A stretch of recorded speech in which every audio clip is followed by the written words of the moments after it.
안녕하세요. 토익 점수 어떡하지의 구원입니다. 이번 시험 뭘 공부해야 될지, 뭐가 시험에 나올지 제가 딱 알려드리겠습니다. 그럼 시작하겠습니다. 토익 어떡하지?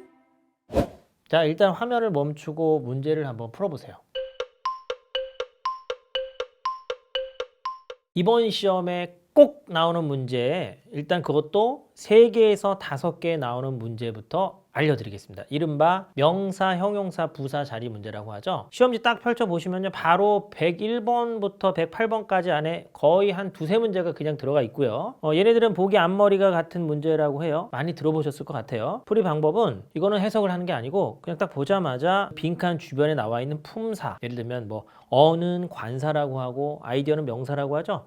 그럼 품사에 따라서 이게 뭐가 와야 되겠구나 라든가 아니면 문장의 구조라고 합니다. 주어, 동사, 목적어, 보어를 빨리빨리 파악을 하신 다음에 이게 목적어 자리네, 뭐 주어 자리네. 그래서 명사를 답으로 하거나 명사 앞을 수식해주는 형용사를 답으로 하거나 이런 문제를 우리는 매 회마다 3개에서 5개가 나오는 품사 자리라고 하는데 그 중에서도 앞머리가 똑같은 것을 명사, 형용사, 부사 자리 문제라고 합니다. 자, 어떻게 푸는지 같이 한번 확인해 볼게요. 이번 시험에 꼭 나올 문제예요. 딱 이 문제 같은 경우에는 앞머리 똑같구나 확인해 주시고요. 앞에 비동사라는 게 있잖아요. 그 뒤쪽에는 뭐가 있나 봤더니 형용사라는 게 있어요. 이렇게 품사를 확인해 줍니다. 일단 문장에서 비동사를 우리는 동사라고 하는데 famous 같은 단어들은 보어라고 부르죠. 그래서 이 문장은 지금 주어도 있고 동사도 있고 보어도 있고 올 게 다 와 있는 문장이고요. 그 사이에는 부사가 들어와야 되겠죠. 그래서 C번이 답이 되고 다 해석하지 않고 보통 절 단위만 해석하고 넘어가시는 거예요. 그녀가 원래는 유명했었다. 그럼에도 불구하고 뭘로? 재능이 있는 그러한 여배우로서 그 정도까지 확인해 주시고 5초 만에 풀고 넘어가야 되는 문제입니다. 이런 게 3개에서 5개 나오는 문제예요. 이번 시험에 꼭 나오니까 이거 나오면 5초 만에 풀도록 노력해 주세요. 토익 어떡하지? 어떡하지? 자, 화면을 멈추고요. 이어서 문제를 한번 풀어보세요. 자, 풀어보셨으면 이번 시험에 꼭 나올 문제 예상을 해드리자면 동사, 전치사, 접속사 자리 문제가 1개에서 2문제가 꼬박꼬박 나오는데요. 보통 여러분들은 이 문제들은 품사 자리 문제라고 잘 못 느끼세요. 문제 딱 보고 그냥 또 드립다 해석부터 막 해주려고 막 들어가거든요. 근데 딱 보기를 봤을 때 이렇게 전치사, despite, 뭐뭐에도 불구하고, although, 뭐뭐에도 불구하고 접속사, nevertheless, 그럼에도 불구하고라는 부사, also는 그냥 부사죠. 또한이라는 이런 식으로 보기가 이른바 전접부로 구성되어 있는지를 먼저 확인하세요. 혹은 이런 계열의 문제도 있고요. 보기를 딱 봤더니 ing가 붙으면 우리 동사가 아니라고 불러요. 준동사라고 하죠. 앞에 to가 붙어 있어도 역시 준동사. 마찬가지로 준동사.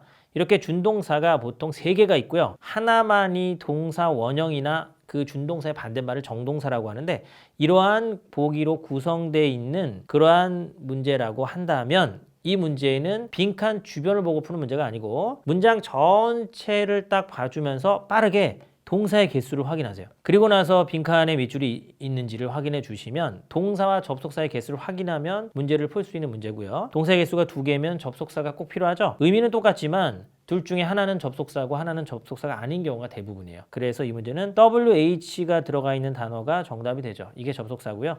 듀어링은 전치사기 때문에 이거는 탈락이 됩니다. 자, 그러면 이런 문제가 이번 시험에도 꼭 나올 건데 일단은 보기를 먼저 보면 to rise 이렇게 to로 시작했죠. to be risen. 그래서 이것도 역시 준동사입니다. ing가 붙어 있으면 이것도 준동사죠.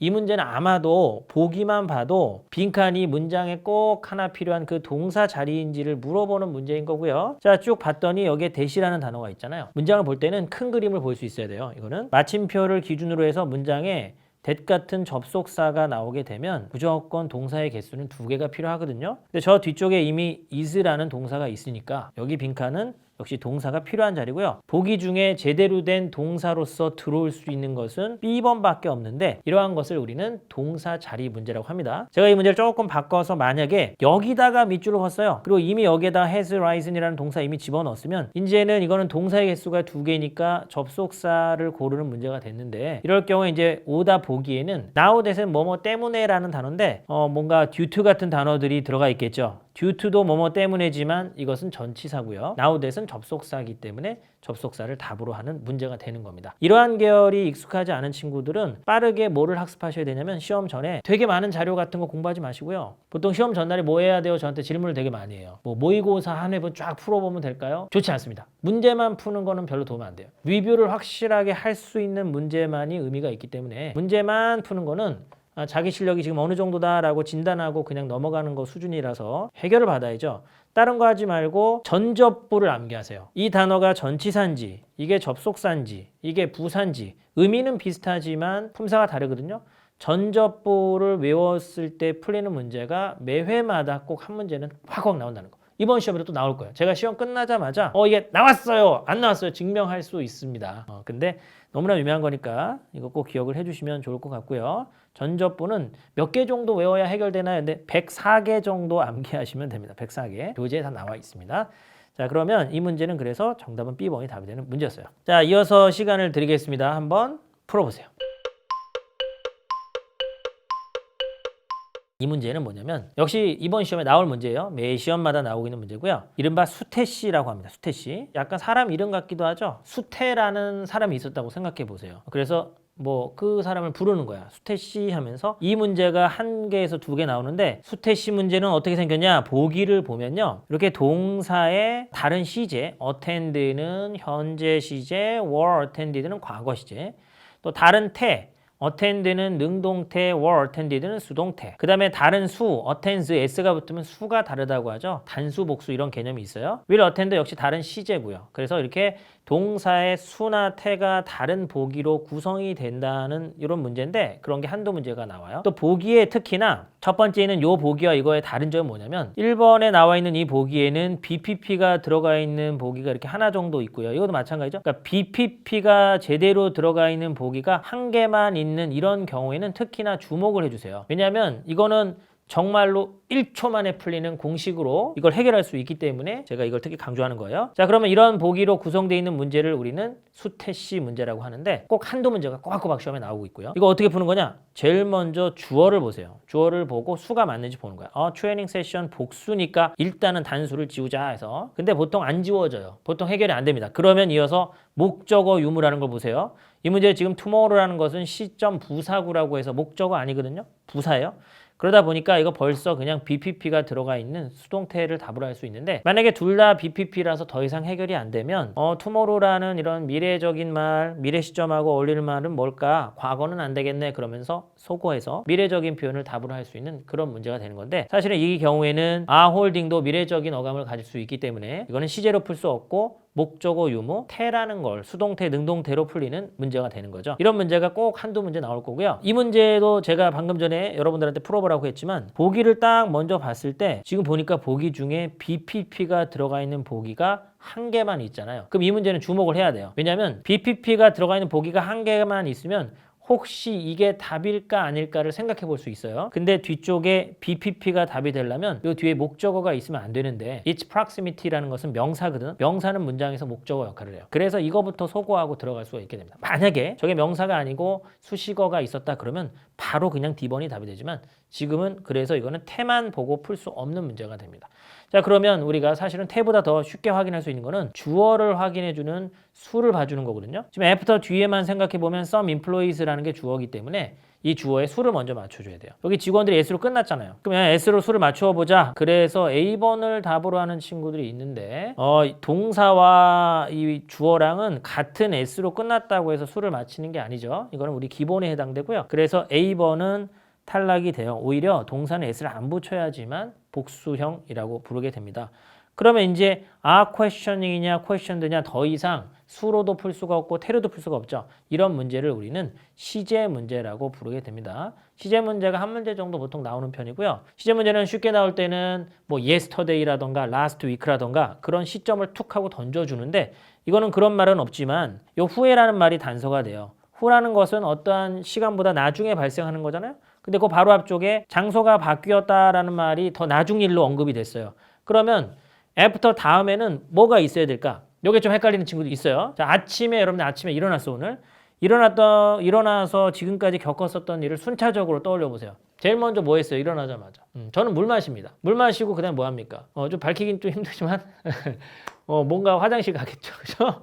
그리고 나서 이제 뭐 밥을 먹는다는 거. 이런 순차적인. 밥 먹고 나서 양치질 하죠. 그러면 여기에 양치질 했었어 라는 게 과거로 얘기를 했으면 양치질 하기 전에 여기는 밥을 먹었다라는 거는 역시 과거로 언급을 해야 밥 먹고 나서 양치질 한 거니까 양치질 했다가 과거면 이쪽도 과거가 올 수밖에 없겠죠. 그래서 보기 중에 과거 시제를 골라줘야 되는 그런 문제가 되는 거고요. 정답은 C번이 답이 되는 이런 걸 시제 문제라고 합니다.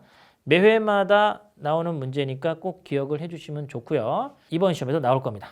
이어서 이 문제 시간 줄 테니까 한번 화면 멈추고 풀어보시도록 하겠습니다.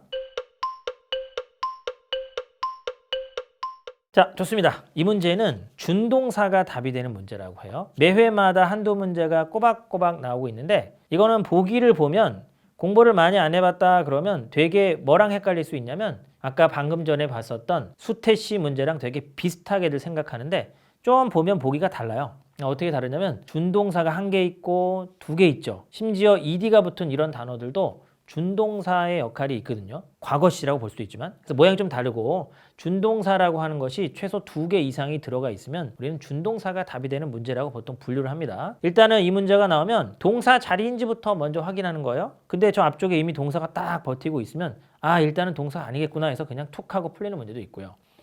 또 이제 이렇게 안 풀리는 경우도 있어요. 예를 들면 made in Korea가 맞겠느냐, making in Korea가 맞겠느냐 그러면 이미 앞에 동사가 있어서 동사가 아닌 건 알겠지만 그래도 ing pp 한국에서 만들어진 제품인지 한국에서 만드는 제품인지 해석해서 보면 둘 다 비슷하게 보이니까 헷갈릴 수 있는 거거든요. 이러한 문제를 우리는 분사 문제라고 부르는데 이렇게 준동사가 답이 되는 문제들은 그냥 바로 준동사가 툭 하고 답이 될 수도 있지만 그게 ing냐, pp냐 혹은 투부정사냐 자세하게 내용을 알아야 풀리는 문제도 나와요. 이런 걸 우리는 준동사별 풀이 원리라고 하는데 오늘은 시험 전에 마무리하기 위해서 한번 쭉 정리해보면서 이걸 풀어보는 거니까 제가 이걸 자세히 깊게 들어가지는 않을 거고요. 앞으로 이어지는 이제 특강에서 또 이런 분사별 자세한 풀이 원리를 적용해서 푸는 문제 같은 걸 다루도록 할게요. 지금은 큰 그림, 당장 이번 시험에 나오는 문제, 준동사 문제 한두 개가 나올 건데 자 그러면 이 문제 어떻게 풀 거냐? 일단은 제가 얘기를 했죠. 보기를 딱 보면 정동사 문제, 수태시 문제라고 했던 거랑 조금 달라요. 보기가. 보니까 ing, pp라는 게 들어가 있고 이거는 준동사 보기가 두 개 이상 들어가 있기 때문에 이런 문제를 우리는 준동사 문제라고 하고 매 회마다 이렇게 한두 개가 나오게 되는데 풀이 방법은 제가 얘기했죠. 제일 먼저 동사 자리인지부터 봐주는데 이미 동사가 있어요. 그래서 일단 얘는 동사 자리는 아니기 때문에 A번이라든가 C번을 일단은 소거하고 그러면 이 자리는 뭘까 봐야 되는데 이렇게 사용하다라는 동사 뒤에 ing가 붙어 있죠. 그래서 사용하다라는 동사 기준으로 해서 프로그램이 목적어니까 이 자리는 목적어를 수식해주는 ing pp를 골라주는 분사 문제구나까지가 됐죠. 자, 그럼 이랬을 때 이제 업데이트를 하는 프로그램이냐 아니면 업데이트가 된 프로그램이냐 해석해서 푸는 게 맞지만 우리가 보통 이거 해석해도 되게 헷갈려요. 그래서 제가 분사 문제는 풀 때 어떻게 항상 알려주냐면 일단은 이게 앞에서 수식해주는 전치 수식이냐 아니면 뒤에서 수식해주는 후치 수식이냐를 구분한 다음에 전치 수식이구나 이렇게 결정이 되면 풀이법이 정해져 있죠. 전치 수식 같은 경우에는 해석을 했을 때 뭐뭐 되어진이라는 해석이 어울리는지도 봐주고요. 또 이 뒤에 있는 수식받는 명사가 의미상 목적어인지를 봐줘야 돼요. 의미상 목적어라는 게 뭐냐면 업데이트가 된 프로그램 이게 실제적으로는 프로그램을 업데이트하는 거거든요. 그래서 의미적으로도 맞구나라고 판단이 되면 D를 답을 할 수 있는 건데 목적어 역할을 하면 PP다 이 말이 좀 어려우면 통계적으로 접근하세요. 보통 PP가 답이 되는 경우가 훨씬 더 많습니다. 이 경우에 업데이트가 된 프로그램 이렇게 연결되는 거고 ING가 답이 되는 경우에는 프로그램이 업데이트한다 이런 말이 어울려야 돼요. 노래하는 새, singing bird, 새가 노래한다는데 그런 관계는 아니기 때문에 정답이 될 수 없고 업데이트가 되어진 프로그램 당하는 느낌, 수동의 느낌, 의미적으로도 어울리고 뭐뭐를 뭐뭐 하다라는 그런 의미상 목적어라는 관계 측면에서도 어울리게 됩니다. 그래서 이 분사 문제는 이번 시험에 꼭 나올 거니까 꼭 챙겨주시면 좋을 것 같아요. 매 회마다 나오는 문제입니다. 토익 어떡하지? 어떡하지? 자, 이어서 이 문제 시간 걸고 한번 풀어보세요. 이 문제는 뭐라고 하냐면 명사의 수라던가 사람 사물을 구분해야 풀리는 문제가 꼭 한두 문제가 확 나와요. 제가 이거는 정말 토익 시험은 계속 매 회마다 보면서 계속 분석해 왔던 거거든요. 한두 문제는 나오게 되는데 지금처럼 보기 앞머리가 막 비슷비슷해요. 그러면 품사 자리 문제 아까 제일 처음에 얘기했던 거랑 같은 패턴 아닌가 이렇게 생각할 수 있는데 좀 다른 게 뭐냐면 품사 자리처럼 막 풀려고 해도 어차피 안 풀리는 경우가 이제 발생하는데 지금 보면은 동사 앞에 주어 자리잖아요. 근데 applications라는 것도 주어가 될 수 있고 applicants도 주어가 될 수 있어서 더 이상 이제는 명사 자리라는 걸로 풀 수가 없는 상황이 됩니다. 이랬을 경우에 보통 명사의 수나 사람 사물을 구분하게 되는 거거든요. 근데 이거는 수로도 풀 수가 없어요. 신청서들도 복수고 신청자들도 복수거든. 그래서 이제는 사람 사물의 의미 구분을 해주게 되는데 제출이 되는 것은 사람일까 사물일까 생각해 보면 신청서들이 제출되는 거겠구나. 신청자들은 제출하는 거겠구나. 이런 동사 쪽이라던가 이런 쪽을 판단해서 의미 구분을 해서 풀리게 되는 거죠. 자, 그러면 여러분들이 풀어봤던 문제 같이 한번 확인해 보겠습니다. 일단은 품사 자리로 최대한 접근을 하는 거예요. 그러면 need라는 게 동사인데 some이라는 형용사의 수식을 잘 받는 또 prior to use의 수식을 잘 받는 명사 자리겠구나로 출발을 하는데 보기 중에 명사가 여러 개가 있어요. 지금은 ed 붙은 단어 빼놓고 er이 붙어도 명사 될 수 있고 그 다음에 assembly, ly 붙어 있지만 이거는 조립 혹은 모임이라는 뜻의 명사가 될 수 있고요. assembly는 이것의 복수형이잖아요. 그러니까 이것도 명사가 될 수 있는 거지. 그래서 이런 문제 나오면 이제는 단순하게 그냥 자리로만 푸는 문제가 아니고 추가적인 문법을 적용해봐라. 그래서 문법 실력이 좀 제대로 갖춰져 있는 학생들이 여기서 점수를 뽑아낼 수가 있게 되고요. 그런 게 안 갖춰져 있는 친구들은 별로 점수가 이제 여기서 낼 수가 없게 되는 건데 자, 집중해서 한번 들어보세요. assembly라는 것은 방금 전에 제가 무슨 얘기 했었냐면 수라던가 사람 사물 구분하자고 했잖아요. 근데 어셈블리는 조립이란 말이에요. 조립. 그 조립들 복수형이 존재할 수 있을까? 해석을 해도 좀 이상하죠. 조립이라는 게 어떤 셀 수 있는 느낌은 아닌 것 같은데 조립은 불가산 명사입니다. 그래서 어차피 복수형을 쓸 수가 없어요. 근데 이제 some assembly냐 some assembler냐 assembler는 조립하는 사람인 거고 assembly는 조립이잖아요. 그러면 조립을 필요로 할까 조립하는 사람을 필요로 할까 이렇게 의미 구분을 해보면 사용 전에 조립이 필요할 수도 있습니다 라는 말이 어울리겠죠. 그래서 이거는 해석을 했을 때 A번이 답이 되는 건데 물론 문법 실력이 탄탄하면 갑자기 막연하게 어떤 사람을 얘기하는 것도 어색하고요. some 다음에 보통 복수명사 쓰거든. 그래서 복수나 불가산을 쓰기 때문에도 어색함을 알 수 있지만 그런 걸 잘 몰라도 사람 사람을 구분해주면 그냥 풀 수 있는 문제가 되는 겁니다. 이런 문제는 해석을 좀 해보는 것도 안전해요. 땡땡 하드웨어 전기로 전원을 공급하는 그런 체인소라는 것은 우리 톱 같은 거 얘기하는 거죠. 전자톱, 전기톱. 그것이 필요할지도 모르는데 사용 전에 약간 조립을 해야 될 수도 있다. some assembly. 그렇게 해서 A번이 답이 되는 문제였습니다. 자, 이 문제도 역시 시간 잠깐 걸고 한번 풀어보도록 할게요. 자, 문제 푸셨으면 이번 시험에 꼭 나오는 문제를 소개하겠습니다. 일단은 비교급을 물어보는 게 있어요. more efficiently 이렇게 비교급 쓸래, 최상급 쓸래 이런 문제들이 있고요. 그 다음에 현재 시제랑 잘 어울리는 부사들이 있습니다. 그런 시제를 보고 푸는 그런 부사라든가 과거 시제랑 잘 어울리는 부사. 그 다음에 자리라는 게 있는데요. 부사는 아무데나 막 올 것 같지만 또 이렇게 정해진 자리를 좋아하는 부사들이 있습니다. 예를 들어서 매우라는 단어도 부사고요. 빨리라는 단어도 부사거든요. 근데 여러분 빨리 예쁜 이상하죠. 매우 가다도 이상하죠. 뭔가 이게 어울림이라는 게 있어요. 근데 빨리 가다는 말이 돼요. 그 다음에 매우 예쁘는 말이 되고요. 그래서 부사가 정해진 자리라는 개념이 있는데 이런 거를 아는지를 물어보는 문제가 있습니다. 부사 중에서 부정어를 상당히 좋아하는 부사들이 있고 부정어를 좀 싫어하는 부사들이 있어요. 이렇게 비교급이나 시제나 자리나 부정어를 봤을 때 풀리는 그러한 문제들이 있는데 두세 문제가 꼬박꼬박 나오고 있는 거예요.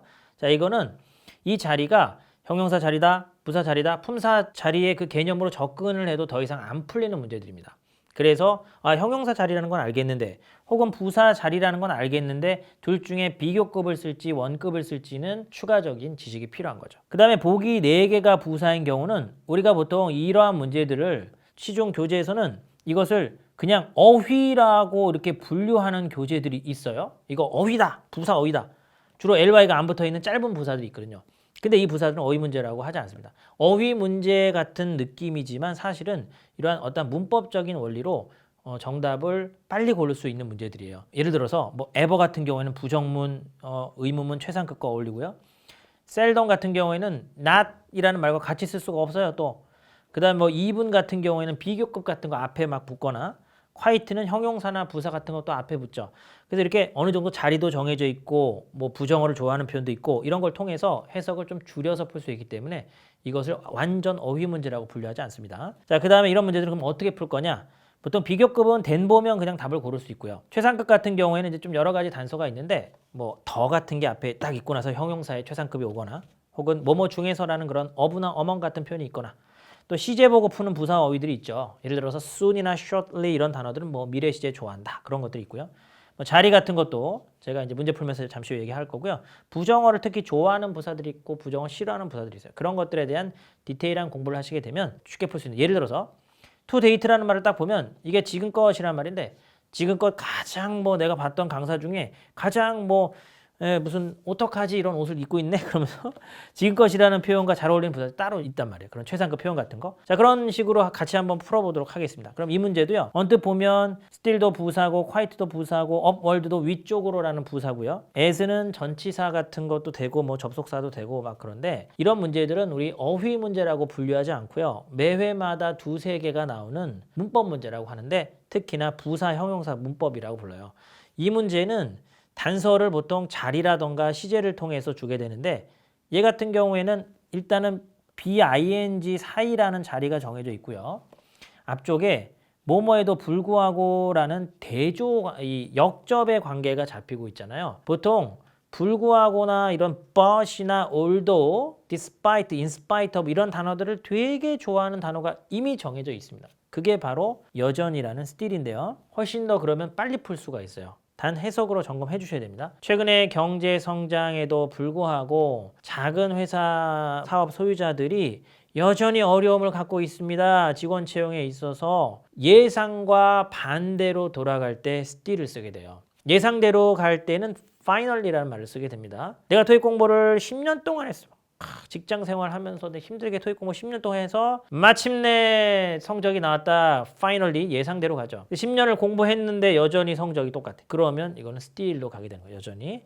자, quiet는요. 이런 자리에 들어오는 말이 아니고요. 얘는 quite good 형용사, quite quickly 부사 앞에 쓰는 부사입니다. 꽤, 매우 이런 거니까 정도 부사라고 불러요. upward는 그냥 위쪽으로라는 전혀 엉뚱한 내용이고요. as는 전치사나 접속사이기 때문에 이 BING 사이에 들어오지 않습니다. 그래서 이런 문제를 우리는 형용사, 부사, 문법 문제라고 하는데 이 부분은 제가 따로 나중에 특강을 또 마련할 건데 그 강좌에서 자세하게 다루는 시간이 있을 겁니다. 오늘 뭐 한꺼번에 다 얘기할 수는 없고 이번 시험의 두세 문제는 길이가 짧은 부사들이 나왔을 때는 어느 정도 자리라던가 논리 관계 같은 거 생각해보고 난 무턱대고 그냥 다 해석 다 해버릴 거예요 이런 느낌보다는 그런 논리 관계를 따져가면서 푸시라는 거 꼭 정리를 해드리고 싶어요. 자, 이어서 시간 걸고요. 문제 먼저 한번 풀어보시고요. 자, 좋습니다. 그럼 같이 한번 문제 볼 건데 이 문제 뭐 여러분 많이 보셨을 것 같습니다. 토익 시험 봤다면 눈 감고 풀어라라는 문제 꼭 나오죠. 소유격 문제라고 해서 점수 주는 문제라고 해요. 물론 소유격 문제라고 다 쉬운 건 아닙니다. 가끔 가다가 명사, 동사 다 되는 그런 단어들 뭐 plan이라던가 visit 그런 거 앞에 he's 쓸 거야, he 쓸 거야 그러면 되게 헷갈릴 수 있어요. 사역동사라는 거 잠시 후에 이제 문제 풀면서 확인할 건데 그런 거 좀 헷갈릴 수 있습니다. 또 제기대명사가 답이 되는 문제라고 있어요. 이렇게 주어 동사 사이에 밑줄 그어 있거나 문장 올 거 다 오고 나서 제기대명사 톡하고 답으로 하는 가장 쉬운 패턴인 거죠. 소유대명사라는 거는 거의 답이 되는 경우는 없다라고 생각하시면 돼요. 1년에 한 번 정도 답이 되는데 이번 시험에 나올 가능성 되게 적은데 혹시 나온다면 이런 함정 문제 조심하세요. 그의 한 친구라고 했을 때 여기다가 his라고 반드시 써야지 힘이라고 쓸 수는 없다라는 거. 그 정도. 자, 그럼 이 문제 너무 쉬운 문제예요. 동사 앞이니까 주어 자리죠. 그래서 he를 답으로 하면 함정에 빠질 수가 있습니다. 혹은 동사 뒤니까 이 refer라는 게 무슨 명사인가 봐요. 명사 앞에 소유격이죠. 그래서 his를 답으로 하면 역시 함정에 빠지게 되는 거죠. 이런 걸 우리는 사역동사 계열이라고 불러요. help 같은 동사는 refer 앞에 to를 생략시킬 수 있는 기능이 생기게 되고요. 그래서 to refer인데 to가 생략되어 있는 거죠. 이 자리는 목적어 자리라고 합니다. 그래서 이건 A번이 답이 되고요. 물론 이것보다 훨씬 더 쉽게 시험에서는 명사 앞에 소유격을 답으로 하는 문제나 아니면 that 같은 거 딱 앞에 언급이 되고 나서 그 다음에 밑줄 있고 여기 동사 하나 딱 던져주고 여기에 그냥 he 같은 거 답으로 하는 그 문제가 훨씬 더 많이 나오고 있고요. 매 회마다 나오고 이번 시험에도 나올 거니까 뭐 이거는 그냥 빠르고 정확하게 푸시면 되는 겁니다. 토익 어떡하지? 어떡하지? 이 문제도 시간을 먼저 걸고 풀어보시고 자, 그러면 같이 한번 확인해 보겠습니다. 이번 시험에 꼭 나올 문제예요. 지시 부정 대명사 문제라고 해서 무슨 something, anything, 뭐 everything, nothing 뭐 이런 애들, some, any 뭐 이런 애들 많이 들어봤죠? 그런 애들이 보기 중에 꽉 차 있는 문제 나오면 여러분들이 자꾸 해석에만 의존하게 되는데 이 한두 문제는 반드시 한 문제가량 혹은 보기 한두 개라도 그냥 해석하지 않고 오로지 이게 명사 자리냐, 뭐 형용사 자리냐, 혹은 수, 단수냐, 복수냐, 불가사리냐 이걸로 그냥 하나 정도는 풀리게 돼 있어요. 예를 들어서 여기 있는 문제 딱 보니까 이거 주어 자리네? 그러면 형용사밖에 안 되는 에브리는 안 되겠네? 아가 복수네? 그럼 에브리원은 단수니까 안 되겠네? 그래서 이렇게 해석 안 하고 풀리는 문제 반드시 하나 나온다는 거. 둘 다 명사고 둘 다 단수니까 이제 더 이상 안 풀리죠? 이렇게 사람 사물 구분하는 문제가 나오기도 해요. 이럴 때는 채용이 되는 것은 뭔가가 아니고 사람이 채용되는 거지. 또 이쪽에 이제 무슨 매니저로서 이런 말이 있으면 동격이라고 합니다. S 같은 거 나오고 사람으로서 채용되는 거니까 사람이겠구나.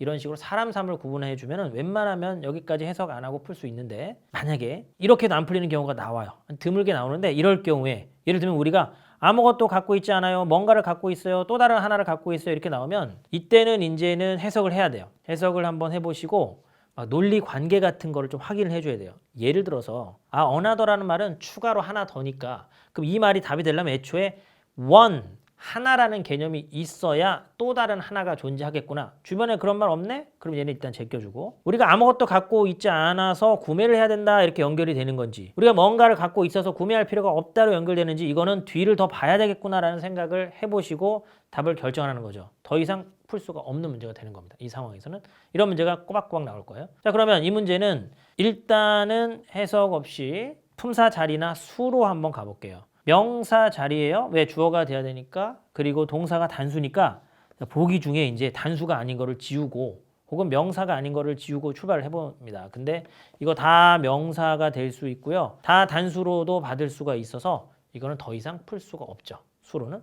그럼 이제 두 번째 뭐 하기로 했냐면 사람 사물 구분하기로 했잖아요. 근데 봤더니 흥미가 있었다라고 얘기하죠. 어딘가에 흥미가 있는 거는 다 사람이에요. 사물이 어딘가에 흥미가 있지 않습니다. 그래서 보기 중에 띵이 붙은 애들은 일단은 탈락이 됩니다. 그럼 이제 none이냐 anyone이냐 둘 다 사람을 가리킬 수가 있어요. 그래서 더 이상 안 풀리죠. 그럼 이제는 해석을 해봐야 되는데 설문조사에 참여한 그 참여자들의 아무도 흥미가 없었다. 어디에 그 문제에 도시가 갖고 있었던 뭐 해석이 자연스럽습니다만 anyone은 안 되는 이유가 사실은 있었네요. 차라리 이거를 one을 빼버리고 any만 쓰면 쓸 수 있는데요.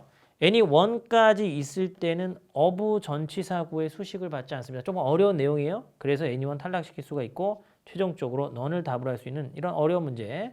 근데 팁을 알려드리자면 시험에서 부정어하고 긍정어하고 같이 보기 중에 등장할 때는 주로 부정어가 더 우선순위가 됩니다. 대입해서 해석이 자연스러운가를 보세요.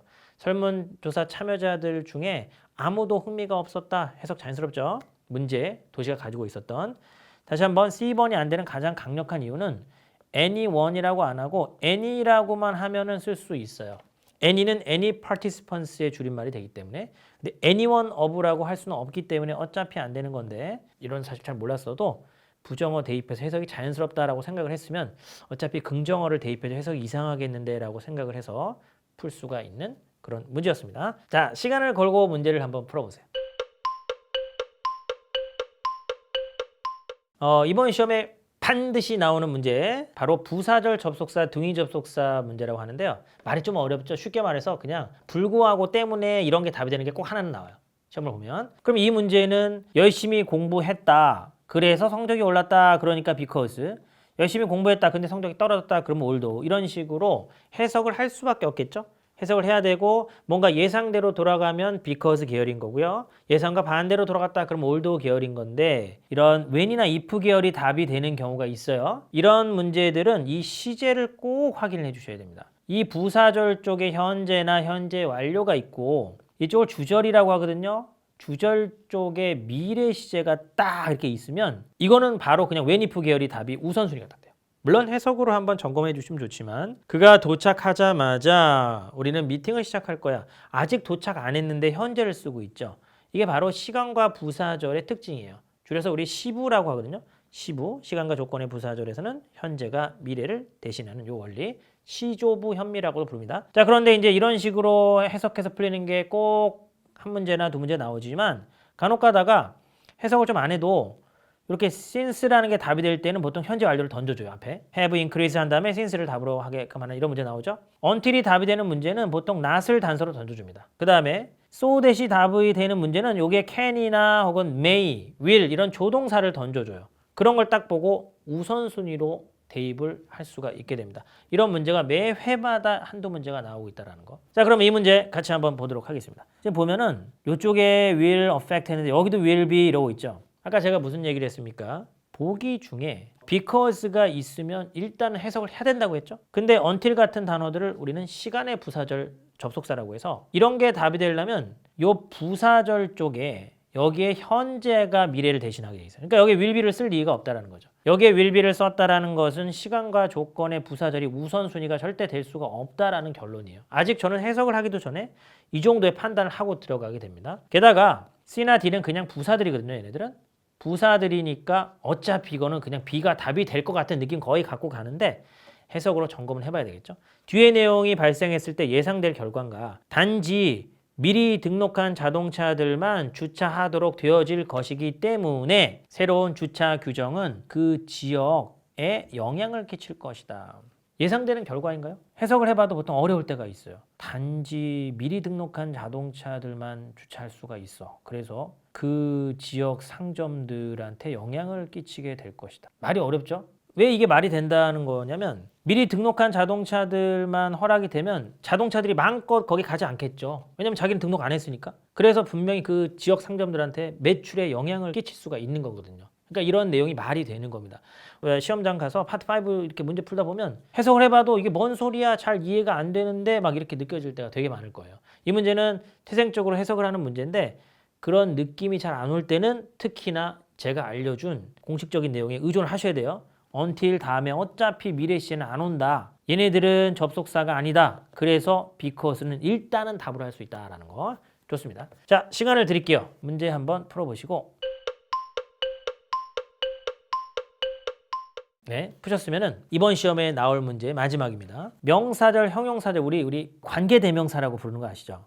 그런 문제들. 형용사절, 그리고 명사절, 뭐 대시냐 와시냐, 그 다음에 and, but, or 이런 등위 상관 접속사 문제가 꼭 한두 문제씩 그동안 계속 나왔어요. 그래서 얘 같은 경우에는 제일 푸는 방법 첫 번째는 뭐 선행사 사람이냐 사물이냐 봐주고 뒤쪽에 뭐가 부족한지를 봐야 되는데 얘는 소유격이 빠져 있죠. 그래서 후수가 답이 되는 이런 문제인데 선행사라는 거가 있는지 그 빈칸 뒤에 구조적 역할 같은 걸 확인해 주면 관계대명사는 풀 수가 있게 됩니다. who는 뒤에 동사가 바로 올 때 쓰는 거고요. which는 선행사가 사물일 때 쓰는 거니까 탈락이 되겠죠. 자, 그런데 이제 명사절 접속사 문제라는 게 시험에 나오는데 이거 시험에 나오면 역시 뒤쪽에 뭐가 부족한지를 봐주는 거예요. 봤더니 갑자기 task라는 단어가 뒤에 있을 게 앞으로 뿅 하고 튀어나와 버렸죠. 이렇게 명사를 끌어당기면서 수식해 줄 수 있는 표현은 which가 그런 기능이 있어요. 이런 걸 우리는 의문 형용사라고 부르는데 발표할 건데 어떠한 업무들을 그 회사가 수행할지라고 연결되는데 이런 문제 어나운스가 대조한다고 알고 있던 친구들 그냥 우수수 틀렸던 문제들입니다. 대시 왔으면 이렇게 어순이 뒤집어질 이유가 없어요. 자, 그 다음에 매 회마다 점수 주려고 나오는 문제가 소유격 문제 말고 하나 더 있어요. 그게 바로 이른바 눈 감고 푼다라고 하는 뭐 상관 접속사 문제, both A and B 같은 거. 이런 문제 나오면 그냥 이렇게 상관 접속사 보고 답을 골라주시면 되는데 그렇지만 문장과 문장을 연결해주는 등위 접속사 문제가 나오면 이거는 해석을 해서 풀린다라는 거. 이런 문제가 매 회마다 한두 문제 나오는 문제가 됩니다. 자, 그러면 문제 마지막으로 같이 한번 풀어볼 거예요. 이 문제는 보기를 딱 보니까 접속사가 아닌 것과 접속사인 것들이 이렇게 섞여 있으면 일단은 동사가 두 개 있는지를 먼저 확인을 하고 들어갑니다. 자, 두 번째로요. 동사 두 개는 확인이 됐는데 각각의 단어가 역할이 다르죠. when이라는 거는 관계 부사라고도 부르는데 얘는 뒤에 SV에 완전한 절이 와야 돼요. 근데 뒤에 벌써 주어가 빠져 있거든요. 이 자리는 주어의 역할을 할 수 있는 대신한 후 중에서 골라야 되는데 차이점은 who는 사람을 받고요. that은 사람, 사물 관계없이 받죠. 근데 그 앞에 보니까 사람이라고 볼 수 있는 단어가 단 하나도 없습니다. 그래서 얘는 who 탈락되고 that이 답이 되는 문제고 우리의 데이터 센터가 다양한 기록물들을 갖고 있는데 그 기록물들이 인수가 되어진 거죠. 얻어진 거예요. 다른 소스로부터 100년간에 걸쳐서 다른 소스에서로부터 얻어진 그러한 기록물들, 다양한 기록물들을 가지고 있다. 이렇게 연결되는 관계대명사 that이라는 게 답이 되는 문제였습니다. 토익 어떡하지? 지금까지 토익 어떡하지의 우원이었습니다. 시험 하루 전 이 영상을 한 번 더 꼭 보세요. 그럼 안녕.